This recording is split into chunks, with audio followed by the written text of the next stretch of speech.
யார்? பாகம் 2, அத்தியாயம் 83. கருவூர் தேவர் நல்ல உயரம், அழுத்தமான உடற்கட்டு, நரைத்த தாடி, நீண்ட வெள்ளை சிகையை உச்சியில் முடிந்திருக்க, கழுத்துக்கு கீழே சில சடைமுடிகள் தென்பட்டன. விபூதி மணத்தது. ஆனால் பேச்சில் ஒரு கோபம் இருந்தது. ஏன் உங்களை குறை கண்டுபிடிக்கும்படி விட்டுவிட்டீர்கள்? ஒற்றற்படை முன்னும் பின்னும் தகவல் தருவது புதிதல்லவே. அவரவருக்கு என்ன அனுமானம் தோன்றுகிறதோ அதை வெளியே சொல்லும்போது எதிரும் புதிருமாக சில சமயம் அனுமானங்கள் வந்துவிடும். இதற்காக தானே போகிறேன் என்று ஒரு மன்னன் சொல்வது தவறல்லவா? பஞ்சவன் மாதேவியாலும் தடுத்து நிறுத்த முடியவில்லையே. பஞ்சவன் மாதேவிக்கு சொல்லப்படவே இல்லை. நல்லது. சோழர் குல குடும்பம் மிக அழகாக இருக்கிறது. யார் எங்கே போகிறார்கள், என்ன செய்கிறார்கள் என்று எவருக்கும் தெரியவில்லை. இது அல்லாது பாண்டிய தேசத்து ஒற்றற்படை ஆளையும் இங்கே விட்டு விட்டீர்கள். அவன் ஒற்றற்படை ஆள் என்று உங்களுக்கு எப்படி தெரிந்தது? இல்லையெனில் எவனால் இத்தனை சாமர்த்தியமாக உள்ளே நுழைந்திருக்க முடியும்? சோழர் கலாச்சாரத்தை பாண்டிய தேசத்துக்கு சொல்லப் போகிறேன் என்று எந்த சாதாரண படை வீரனாவது சொல்வானா? அவன் உபதளபதி அளவிற்கு தகுதி பெற்றவனாக இருப்பான். பிரம்மராயர் சொல்லிவிட்டு கவலையோடும் பயத்தோடும் கருவூர் தேவரை உற்று நோக்கினார். பிரம்மராயரே, உங்களுக்கு வயதாகிவிட்டது. முன்பு போல வேகமாகவும் நேர்த்தியாகவும் வேலை செய்யும் திறன் உங்களுக்கு குறைந்து விட்டது. நீங்கள் வெகு சீக்கிரம் ஓய்வு பெற்று அருண்மொழியை அந்த இடத்திற்கு தயார் செய்துவிட வேண்டும். அருண்மொழி, அப்பாவிடம் இது பற்றி பேசு. சரி, எனக்கு உண்ண உணவும் குடிக்க நீரும் கொடுங்கள் என்று கருவூர் தேவர் சொல்ல, பஞ்சவன் மாதேவி கைத்தட்டினால் சேடிகள் ஓடி வந்தார்கள். பஞ்சவன் மாதேவி மறுபடியும் அவரை பணிந்து உள்ளே வரும்படி அழைத்தாள். அவர் பஞ்சவன் மாதேவியை தொடர்ந்து நடந்து போனார். அப்பாவும் பிள்ளையும் ஒருவரையொருவர் பார்த்து கொண்டார்கள். பிள்ளையை பார்த்து பிரம்மராயர் நீண்ட பெருமூச்சு விட்டார். அப்பா, நமஸ்கரிக்கிறேன் என்று அவன் கை கூப்ப, வேண்டாம் என்று பிரம்மராயர் வேகமாக தடுத்தார். ஏனப்பா, என் மீது கோபமா? அவர் பேச்சுக்காக என் மீது கோபித்து கொண்டீர்களா அப்பா? நமஸ்கரிக்க வேண்டாம் என்று சொல்கிறீர்களே. சரி, நமஸ்காரம் செய். எனக்கு இதில் எந்த ஆட்சேபனையும் இல்லை என்று பிரம்மராயர் சொல்ல, அருண்மொழி பட்டன் தகப்பனாரின் காலில் விழுந்து நமஸ்கரித்தான். காது மடல்களில் கை வைத்துக்கொண்டு தன் குலம் கோத்திரம் எல்லாம் சொன்னான். அப்பா அந்த பணிவில் நெகிழ்ந்து போனார். அவனை நிமிர்த்தி தழுவிக்கொண்டார்.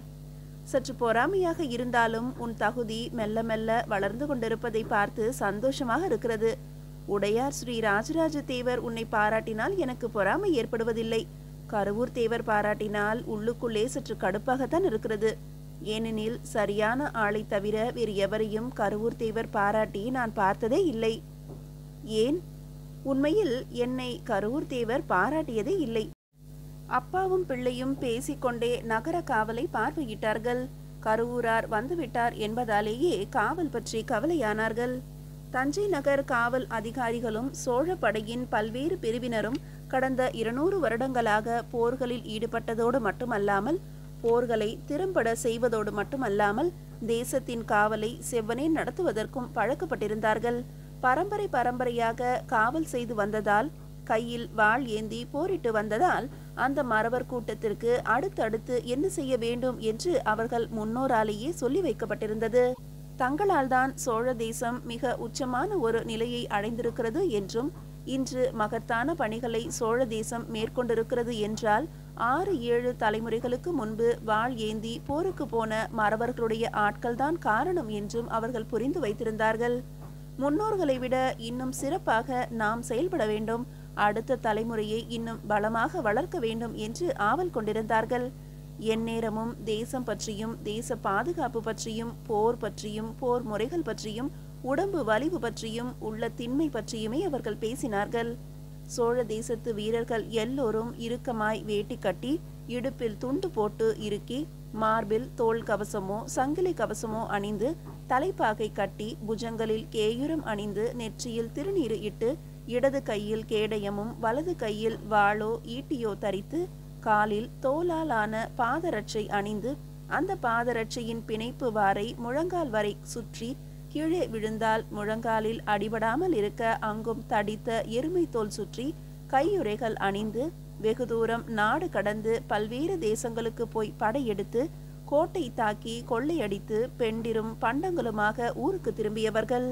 இப்படி ஒரு கூட்டம் வெளியே போயிற்று என்றால் இன்னொரு கூட்டம் படை ஒன்று நகரத்தை விட்டு நகர்ந்ததுமே கோட்டை காவலையும் நகரத்து காவலையும் கெட்டிப்படுத்திவிடும். ஒரு எறும்பு அசைந்தாலும் என்ன என்று விசாரிக்கும். அந்நியர் உள்ளே நுழைந்தால் உடனே பிடித்து கொட்டடியில் சில நாட்கள் தங்க வைத்து அவர்களின் நடவடிக்கைகளை கவனித்து பிறகே வெளியே விடப்படுவார்கள். சந்தேகம் இருந்தால் அடித்து துரத்தி விடுவார்கள். இல்லையென்றால் கூசாமல் கத்தியை நெஞ்சில் இறக்கி விடுவார்கள். ஆனால் எதிரி தேசத்து படை வீரர்கள் 10,000க்கும் மேற்பட்டோர் சோழ தேசத்திற்குள் காலடி வைத்து தஞ்சை நகருக்குள் புகுந்து அங்கே தங்க போகின்ற ஒரு சம்பவம் இந்த போர் வீரர்களுக்கு புதிது.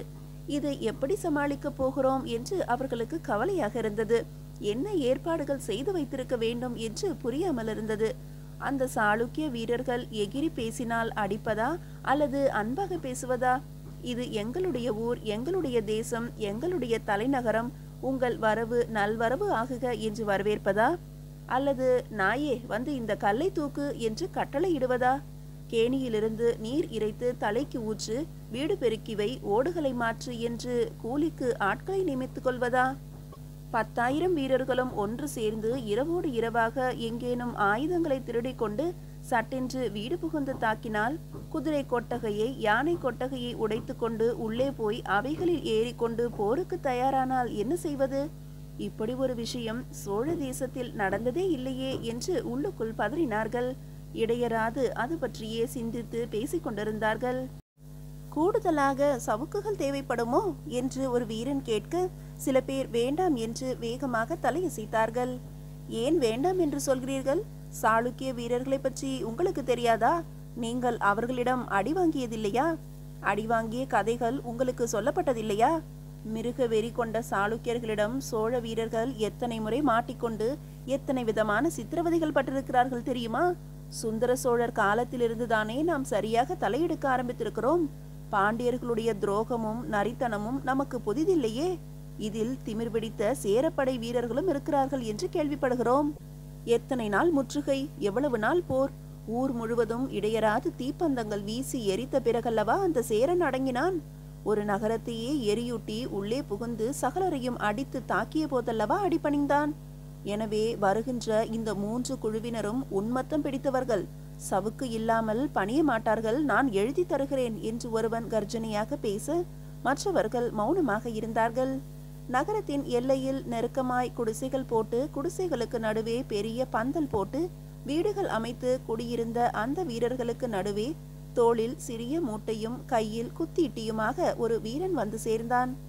அவனுக்கு 20-22 வயது இருக்கும். யாரப்பா நீ? எங்கிருந்து வருகிறாய்? எனக்கு ஊர் திருக்குடந்தை. தஞ்சை நகருக்கு போய் சில வேலைகள் முடித்துவிட்டு மறுபடியும் குடந்தைக்கு போய் கொண்டிருக்கின்றேன். போர் வீரனா? இல்லை, ஆனால் பயிற்சி உண்டு. என்ன தொழில் உனக்கு? நான் சிற்பி, ஆனால் ஓவியம் வரையும் பணியே எனக்கு இப்போது தரப்பட்டிருக்கிறது. அப்படியா? வா வா, உட்கார். ஓவியம் வரைகிற ஆளா? ஆயிரக்கணக்கில் ஓவியம் வரைந்து வைத்திருக்கிறீர்களாமே. கோயில் மிக பிரம்மாண்டமாக எழும்ப போகிறதாமே. தாகத்துக்கு ஏதேனும் சாப்பிடுகிறாயா? கொடுங்கள், நீர்மோர் இருக்குமா என்று அந்த இளைஞன் கேட்க ஒரு வீரன் வேகமாக தட்டுப்பந்தலுக்கு போனான். அங்கு பாத்திரங்களில் உணவு வகைகள் வைக்கப்பட்டிருந்தன. ஒரு பெரிய பானையை திறந்து அதிலிருந்து ஒரு சொம்பு நீர்மோர் கொண்டு சுத்தமாக துடைத்தபடி அந்த இளைஞனுக்கு அருகே வந்து வைத்தான். இளைஞன் அதை வாங்கி குடிக்க சற்று விலகி இருந்த வீரர்களும் ஒன்றாக வந்து அமர்ந்து கொண்டார்கள். கிட்டத்தட்ட 50-60 வீரர்கள் அவனை சுற்றி நின்றும் உட்கார்ந்தும் இருக்க அவன் நீர்மோர் குடித்துவிட்டு நன்றி சொன்னான். ஓவியம் வரைவது என்றால் எப்படி, எங்கு பயிற்சி பெற்றார்? ஒரு முதிய போர் வீரர் ஆவலுடன் கேட்டார். போர் தவிர அவருக்கு வேறு எதுவும் தெரியாது என்பதால் எது குறித்தும் அவருக்கு ஒரு ஆச்சரியம் இருந்தது. என் தந்தை ஓவியம் வரைபவர், தாயும் ஓவியம் வரைபவள். எங்களுக்கெல்லாம் சிற்பிகளுக்கான ஓவியம் வரையும் பயிற்சி 5 வயதிலிருந்தே தரப்படுகிறது. இதோ இந்த தரையில் ஏதாவது ஓவியம் வரைவாயா? ஆஹா, வரையலாமே. அவன் மெல்லிய குச்சியை எடுத்து சற்று உலர்ந்திருந்த அந்த இடத்தில் ஒரு அன்னப்பட்சியை வரைந்தான். வீரர்கள் எட்டி பார்த்து கை கொட்டினார்கள். ஒரு யானை போடப்பா பார்க்கலாம், அந்த கிழவன் சொல்ல சற்று திரும்பி வேகமாக ஒரு யானை படம் போட்டான். எல்லோரும் கூர்ந்து கவனித்தார்கள். யானை போல இல்லையே, ஏதோ மனித தலை போலல்லவா போட்டிருக்கிறாய். உற்று பாருங்கள், யானையினுடைய பின்பக்கம் இது. அடே அப்பா, இப்பொழுது புரிகிறது. கை கொட்டி சிரித்தார்கள். யானைக்கு அருகே ஒரு குதிரையையும் போட்டுவிடு, அதுதானே லட்சணம் என்று சொல்ல அவன் நேராக பக்கவாட்டில் மிக உயர்ந்த ஜாதி குதிரை ஒன்று வரைய, அடடா, இது உயிர் பெற்று எழுந்தால் எவ்வளவு நன்றாக இருக்கும்! இப்படி ஒரு குதிரை வேண்டுமென்று வெகு நாளாக நினைத்து கொண்டிருக்கிறேன் என்று வேறொரு வீரன் சொல்ல, அடுத்த பக்கமே ஒயிலாக நிற்கின்ற ஒரு பெண் படம் போடப்பட்டது. கையில் மதுக்குடம் போல அவள் ஒன்றை ஏந்தி இருக்க வீரர்கள் வாய்விட்டு சிரித்தார்கள். இதுவும் உயிரோடு எழுந்தால் நன்றாக இருக்குமே! இப்படி ஒரு பெண்ணை திருமணம் செய்து கொள்ள வேண்டும் என்று எத்தனை நாள் காத்திருந்தேன். ஏற்கனவே உனக்கு 3 முடிந்து விட்டது, இப்பொழுது 4வது ஒன்று உயிரோடு வர வேண்டுமா என்று சொன்னவனை இன்னொருவன் கேலி செய்ய, மறுபடியும் அங்கே சிரிப்பலைகள் எழுந்தன. அவர்கள் எல்லோரும் ஓவியம் வரைவதை உற்று பார்த்து கொண்டிருக்க, அந்த இடத்திற்கு சற்று வயதான, நரைத்து தளர்ந்த, அதிகம் நடக்க முடியாதபடியான ஒரு கிழவர் வந்தார். அங்குள்ள மேடையில் அமர்ந்து கொண்டார். அவரை திரும்பி பார்த்து ஒரு வீரன் என்னவென்று கேட்க, புலவர் என்று சொன்னார். அவன் கை கூப்பினான். மீதியை அடுத்த அத்தியாயத்தில் காணலாம். அத்தியாயம் 84. அந்த புலவரின் முகத்தில் அறிவு களை படர்ந்து, கண்களில் கூர்மை மிகுந்து, உதட்டோரம் அலட்சிய புன்னகையும் நிறைந்திருந்தது. தாகத்திற்கு ஏதேனும் வேண்டுமா என்று ஒரு வீரன் கேட்க, நீர் என்று சொல்ல அவருக்கு மோரும் நீரும் தரப்பட்டன. அவன் மடியிலிருந்து பனை வெல்லம் எடுத்து அவரிடம் நீட்ட, அந்த பனை வெல்லத்தையும் அவர் நன்றியோடு வாங்கி கொண்டார். மெல்ல அந்த வீரனை பார்த்து சிரித்தார். வீரன் மறுபடியும் ஓடிப்போய் உரத்து எழுந்த சிரிப்பலைகளுக்கு என்ன காரணம் என்று விசாரிக்க போனான். இந்த முறை ஆணும் பெண்ணும் ஒருவரையொருவர் தழுவி கொண்டிருக்கின்ற சித்திரம் வரைய அங்கு உற்சாகம் கரை புரண்டது. அந்த கிழவர் சுற்றுமுற்றும் பார்த்தார். படைக்கலன்கள் ஒரு ஓரமாக குவிக்கப்பட்டிருந்தன. நிறைய ஈட்டிகள் சாய்க்கப்பட்டிருந்தன. அந்த பாடி வீட்டின் வாசலுக்கு ஒருவர் கூட காவல் இல்லை. ஒரே ஒரு வீரன் மட்டும் உயரமான ஒரு பரணில் அமர்ந்து பாட்டு பாடிக்கொண்டிருந்தான்.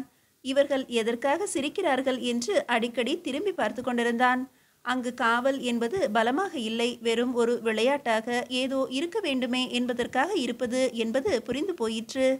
தூரத்தில் ஒரு எக்கால சத்தம் கேட்டது. பரணில் நின்றவன் எழுந்து நின்று கை தூக்கி பார்த்தான். புழுதி படலம் தெரிந்திருக்க வேண்டும். அங்கிருந்து உரக்க கத்தினான். புழுதி படலம் தெரிகிறது, குதிரைப்படை வருகிறது என்று நினைக்கிறேன் என்று சொல்ல, இன்னொரு வீரன் தொலைவில் போய் பார்த்துவிட்டு, ஆமாம், வருவதற்கு 1/4 நாழிகை ஆகும் என்று சொல்ல, அவர்கள் மறுபடியும் அந்த சித்திரக்காரனை படம் போட சொன்னார்கள். எப்போதோ ஒரு முறை வருகிறீர்களப்பா, வந்து மகிழ்வாக சில விஷயங்கள் செய்யக்கூடாதா? சரி, சொல்லுங்கள், என்ன படம் போட வேண்டும்? அதேதான், நிற்கும் வண்ணம் இல்லாமல் படுக்கும் வண்ணமாக ஒரு படம் போடேன் என்று இன்னொரு கிழவன் சொல்ல, மற்றவர்கள் தொடை தட்டி ரசித்தார்கள். இப்பொழுது இன்னொரு படம் போடப்பட்டது. அதில் ஆணும் பெண்ணும் படுத்து கொண்டிருந்தார்கள். கூட்டம் வெறியாக கத்தியது. அடே, உனக்கு 20 வயது தான் இருக்கும் போல் இருக்கிறது. இப்படி படம் வரைய வேண்டுமென்றால் எத்தனை பார்த்திருக்க வேண்டும் என்று சொல்ல, இல்லை, இது எனக்கு சொல்லித்தரப்பட்டது என்றான் அந்த ஓவியன். யார், உன் தாயார் சொல்லிக் கொடுத்தார்களா? அவளும் ஓவியம் வரைவாள் என்று சொல்கிறாயே என்று ஒருவன் கேட்க, கேட்டவனின் முதுகில் ஓங்கி அறைந்து ஒருவன் சிரிக்க, மறுபடியும் சிரிப்பலைகள் தெரித்தன. எங்களுக்கு பெண் உடம்போ ஆண் உடம்போ வரைவதில் எந்த கூச்சமும் இல்லை, கூச்சப்படவும் கூடாது. கூச்சப்பட்டால் ஓவியம் வராது.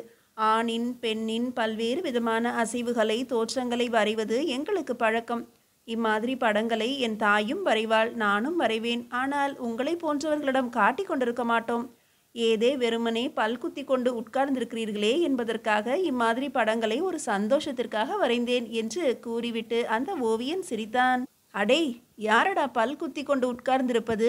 இந்த சோழ வீரர்கள் இல்லை என்றால் சோழ தேசமே இல்லை, தெரியுமா உனக்கு? இது வெறும் திமிர் பேச்சு. எப்பொழுதோ யாரோ ஜெயித்து கொடுத்து விட்டார்கள். இங்கே நீங்கள் கோட்டை காவலுக்காக உட்கார்ந்து கொண்டிருக்கிறீர்கள். நீங்களே போய் சாளுக்கிய தேசம் முழுவதையும் கைப்பற்றியதாக சொல்வது வெறும் இருமாப்பு. அடே, நான் சாளுக்கிய தேசம் போய் திரும்பி வந்தவனடா. எப்பொழுது போனீர்கள்? எப்பொழுது வந்தீர்கள்? அந்த கதை 10 வருடமாகிவிட்டதல்லவா? இப்பொழுது நீங்கள் வெறும் கோட்டை காவல்தானே? அந்த வேலையையும் ஒழுங்காக செய்வதில்லையே. போரில் உங்களுக்கு திறமை இல்லை என்றுதானே கோட்டை காவலில் போட்டுவிட்டார்கள்.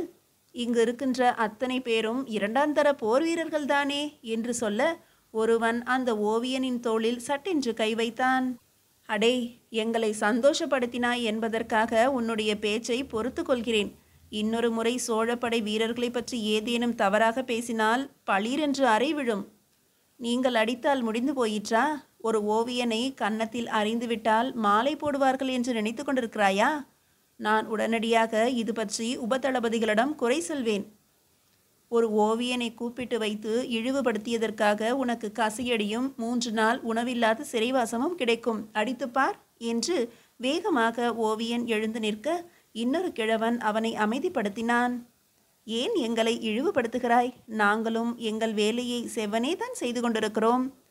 இல்லை என்று சொல்கிறார்கள். யார் சொல்கிறார்கள்? படையெடுப்புக்கு போய் வந்து நகரத்துக்குள் ஓய்வெடுத்து கொண்டிருக்கின்ற உபதளபதிகளும் போர் வீரர்களும் கோட்டை காவல் அறவே சரியாக இல்லை என்று கேலி செய்கிறார்கள்.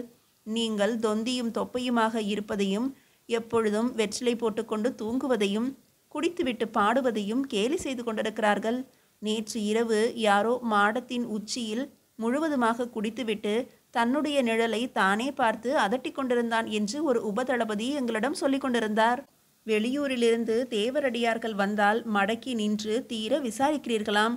காலையிலிருந்து மாலை வரை சந்தேகத்துக்கு இடமான நபர் என்று நிற்க வைத்துவிட்டு அவர்களோடு சல்லாபித்து விட்டுதான் அனுப்புகிறீர்களாம். தலையில் அடித்து கொள்ளுகிறார்கள். இதை யாராவது சொல்கிறார்களா, அல்லது நீயாக ஏதேனும் கதை விடுகிறாயா? உங்களை பற்றி இன்னும் கேவலமாகவும் பேசுகிறார்கள். என்ன பேசுகிறார்கள்?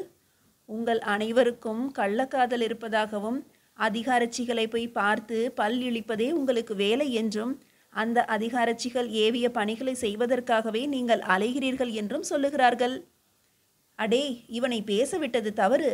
ஒருவன் எழுந்து வேகமாக அந்த ஓவியனின் கழுத்தை பிடிக்க அந்த ஓவியன் அந்த கையை தட்டிவிட்டு சரக்கென்று குத்துவாளை எடுத்து அவன் முன்பு காட்டினான். வெறும் கையோடு தாக்க முனைந்த போர் வீரன் பின்னுக்கு திரும்பினான். சில வீரர்கள் ஓடிப்போய் சுவரில் சாய்த்து வைத்திருந்த வாளையும் வேலையும் எடுத்துக்கொண்டார்கள். ஓவியன் என்றால் ஒன்றும் தெரியாதவன் என்று நினைப்பா? உங்களுக்கு மட்டும்தான் வாளும் வேலும் தூக்க தெரியுமா? நான் கத்தி எடுத்தால் உங்களில் பல பேருக்கு இரத்த காயம் ஏற்படும். கை நீட்டுகிற வேலையை வேறு எங்காவது வைத்து கொள்ளுங்கள். வணிகர்களிடமும் தேவரடியார்களிடமும் உங்கள் விசாரணையை மேற்கொள்ளுங்கள். என்னிடம் வாலாட்டினால் ஒட்ட நறுக்கி விடுவேன் என்று சீர அவர்கள் அனைவரும் வியப்போடு பார்த்தார்கள். அவன் கத்தியை பிடித்த விதமும் நின்ற விதமும் வேகமாக வீசிய விதமும் அவர்களுக்கு வியப்பை கொடுத்தன. மறுபடியும் பரணில் இருந்தவன் உரக்க கத்தினான், சாளுக்கிய வீரர்கள் கண்ணுக்கு தெரிகிறார்கள் என்று. அவர்கள் அனைவரும் சோர்வாக அவரவர் ஆயுதங்களை எடுத்துக்கொண்டு வரிசையானார்கள். அந்த பாதையின் 2 புறமும் பிரிந்து நின்றார்கள். புழுக்கம் அதிகமாக இருந்தது. காற்று வேகமாக வீசியது. மெல்ல அந்த மாலை வேளையில் வெகு சீக்கிரமாகவே இருட்ட துவங்கியது. மழை வரும் போல் இருக்கிறதே என்று ஒருவன் சொல்ல, அந்த ஓவியன் தன்னுடைய குறுவாளை உரையில் போட்டுக்கொண்டு மேலே இடுப்பில் கட்டிய துணியை உருவி மேலே போர்த்தி கொண்டு அந்த பாடி வீடுகளுக்கு அருகே இருந்த திண்ணையில் உட்கார்ந்து கொண்டான். அவனுக்கு பக்கத்தில் அந்த கிழவர் அவனை பார்த்து புன்னகை செய்தார். ஏதோ படை வருகிறது போல இருக்கிறது என்றார். படை வரவில்லை, அடிமைகள் வருகிறார்கள். அடிமைகளா? எங்கிருந்து என்று அந்த கிழவர் கேட்க, திருவொற்றியூரிலிருந்து ராஜேந்திரர் அனுப்பியிருக்கிறார். சாளுக்கிய தேசத்து வீரர்கள் இங்கே வருகிறார்கள். வந்து கோயில் கட்டும் பணி துவங்கிவிட்டதல்லவா, அதற்கு கூலி வேலை செய்ய ஆட்கள் வந்து கொண்டிருக்கிறார்கள். 10,000 பேர் கூலி ஆட்களா? இது மிக பெரிய கட்டடம் ஐயா, இது போதாது. இன்னும் எவ்வளவு தேவைப்படும் என்று நினைக்கிறாய்? இன்னும் ஒரு 10,000 தேவைப்படலாம். இத்தனை பேருக்கு தங்க இடம் எங்கே? தெரியவில்லை. உணவுக்கு வழி இருக்கிறதா? தெரியவில்லை. பிறகு எப்படி வரவழைக்கப்படுகிறார்கள்? உடையார் ஸ்ரீ ராஜராஜ தேவர் எதையும் திட்டமிட்டு செய்வார். இங்குள்ள அதிகாரிகளும் திறமைசாலிகள். ஏதேனும் ஏற்பாடுகள் செய்யப்பட்டிருக்கும். என்ன ஏற்பாடுகள் செய்யப்பட்டிருக்கிறது என்று எனக்கு தெரியவில்லை. நீங்கள் ஓவியர் என்று அவர்கள் பேச கேட்டேன். ஆமாம், நான் ஓவியன்தான். நான் ஒரு தமிழ் புலவன். மிக்க சந்தோஷம். எங்கே பயணப்பட்டு கொண்டிருக்கிறீர்கள்? திருவையாறு வரை போய் சுவாமி தரிசனம் செய்துவிட்டு ஏதேனும் சில பாடல்கள் எழுதி கொண்டு திரும்பவும் தஞ்சைக்கு வந்து மன்னரிடம் சொல்லலாம் என்று முயற்சித்து கொண்டிருக்கிறேன். பாடல்கள் எழுதிவிட்டீர்களா? 2 எழுதிவிட்டேன். இன்னும் சிலவை எழுத வேண்டும். இறைவன் மீதுள்ள பாடல்களா? இல்லை, மன்னன் மீது பாடல். பாடல் என்றால் கவிதை வடிவா அல்லது நாட்டிய மங்கைகள் ஆடுகின்ற விதமாகவா? தேவரடியார்கள் அதிகம் வந்திருக்கிறார்கள் அல்லவா? அவர்களுக்கு புது விதமாக பாடல்கள் எழுதுவது நல்லதல்லவா? அதற்குண்டான பயிற்சியை எடுத்துக்கொண்டிருக்கிறேன். அதே நேரம் வெறும் சிருங்கார ரசமான பாடல்களாக இல்லாமல் சோழ தேசத்தை ராஜராஜ சோழர் எப்படி மேம்படுத்தினார் என்கின்ற விதமாகவும் என் பாடல் அமையும். நல்ல யுக்தி, நல்ல யுக்தி. ஆனால் என்று இழுத்தான் ஓவியன். என்ன ஆனால்? மன்னர்களையும் மந்திரி பிரதானிகளையும் மட்டுமே புலவர்கள் பாடிக்கொண்டிருக்கிறார்கள். இதை விட்டால் புலவர்கள் தேவரடியார்களின் அங்க வனப்புகளை பாடுவார்கள். ஆனால் இறைவனை பற்றியும் இறைவனுடைய அடியார்களை பற்றியும் பாடல்கள் வேண்டுமே. இறைவனை பற்றிய பாடல்கள் தமிழில் என்ன குறைவு? அதிகம் இருக்கிறது ஐயா. ஆனால் இறைவனின் அடியார்களை பற்றிய கதை பாடல்கள் தாம் இல்லை. அது என்ன கதை பாடல்கள்? ஒரு நாட்டிய நாடகம் ஆடுவதற்கு மிக நீண்ட பாடல்கள் தேவை. விதவிதமான மெட்டுக்கள் தேவை. விதவிதமான தாளக்கட்டுக்கள் தேவை. உதாரணமாக இறை அடியாரின் வாழ்க்கையை, அவர் பட்ட அவஸ்தையை, இறைவனுக்காக அவர் செய்த தவத்தை விளக்கி அவருக்கு எப்படி இறைவனின் அருள் கிடைத்தது என்று பாடல்கள் எழுதலாமல்லவா? இந்த முயற்சியை யாரும் செய்ய மாட்டேன் என்கிறார்கள். சட்டென்று திரும்பி கிழவன் அவரை பார்த்தார். இப்படியெல்லாம் பாடினால் என்று ஓவியன் தொடர்ந்தான். பிறகு எச்சில் விழுங்கினான். இப்படியெல்லாம் பாடினால்? புலவர் ஆவலானார். இந்த மாதிரி ஆரவார கூச்சல் இல்லாமல் ஜனங்கள் அமைதியாக கேட்பார்கள், ஆழ்ந்து ரசிப்பார்கள். அவர்களுக்கும் இந்த விஷயங்கள் உள்ளே புகுந்து அவர்களை இன்னும் கனிவாகச் செய்யும். கோயில் பணி என்பதில் இன்னும் தன்னை ஈடுபடுத்தி கொள்ள முடியும். எங்கும் நிறைந்த ஈசனுக்காக வேலை செய்கிறேன் என்ற எண்ணம் அவர்களுக்கும் வரும். அபாரம், அற்புதம்! ஓவியனே, உன் பெயர் என்ன? சீராளன் என்றான் அந்த ஓவியன். நீதியை அடுத்த அத்தியாயத்தில் காணலாம்.